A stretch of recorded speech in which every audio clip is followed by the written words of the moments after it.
ദൈവതിരുനാമത്തിൻ്റെ മഹത്വം. സ്നേഹിക്കപ്പെട്ട പ്രിയ ദൈവമക്കളെ, ജനനവും വചനവും എന്ന ജനനപ്പെരുന്നാൾ വചനവിചാരങ്ങളുടെ 4ാമത്തെ ദിവസത്തിലേക്ക് എല്ലാവരെയും സ്നേഹത്തോടെ സ്വാഗതം ചെയ്യുകയാണ്.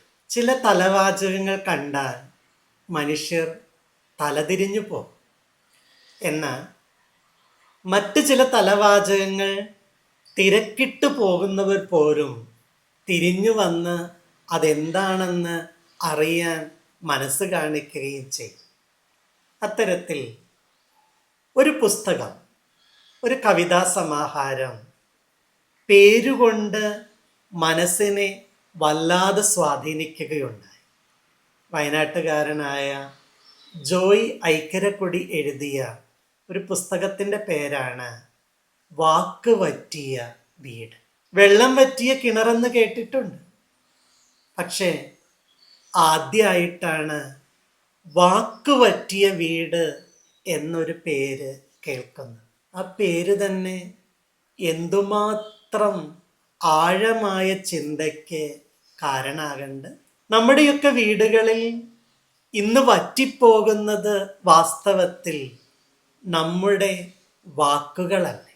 എത്രമാത്രം ഘനീഭവിച്ച അന്തരീക്ഷമാണ് വീടിനുള്ളിൽ ഓരോരുത്തരും നിലനിർത്തിക്കൊണ്ട് പോകുന്നത്. വാക്കുകൾക്ക് വല്ലാതെ ക്ഷാമം നേരിടുന്ന ഒരു കാലഘട്ടം. വീടുകളുടെ ജീവരസം എന്ന് പറയുന്നത് മനുഷ്യർ പരസ്പരമുള്ള സംസാരമാണെന്ന് മറന്നു പോകരുത്. നമ്മുടെ വീടുകളുടെ വാക്കുകൾ വറ്റിപ്പോകാതെ സൂക്ഷിക്കേണ്ടുന്നത് വലിയ കാര്യമായിട്ട് തന്നെ കാണണം. മറ്റൊരു കാര്യമുണ്ട്, ചിലയിടത്ത് വാക്കുകൾ വറ്റിപ്പോയിട്ടില്ല, പക്ഷെ പറയുന്ന വാക്കുകൾ പലപ്പോഴും പഴിവാക്കുകളും തെറിവാക്കുകളുമാണെന്നുള്ളതാണ് ഏറെ സങ്കടകരമായ കാര്യം. സ്നേഹത്തിൻ്റെ, സാന്ത്വനത്തിൻ്റെ, സമാശ്വാസത്തിൻ്റെ, പ്രചോദനത്തിൻ്റെ വാക്കുകൾ കൊണ്ട് നമ്മുടെ വീടുകളെ ജീവനുള്ളതാക്കി തീർക്കാൻ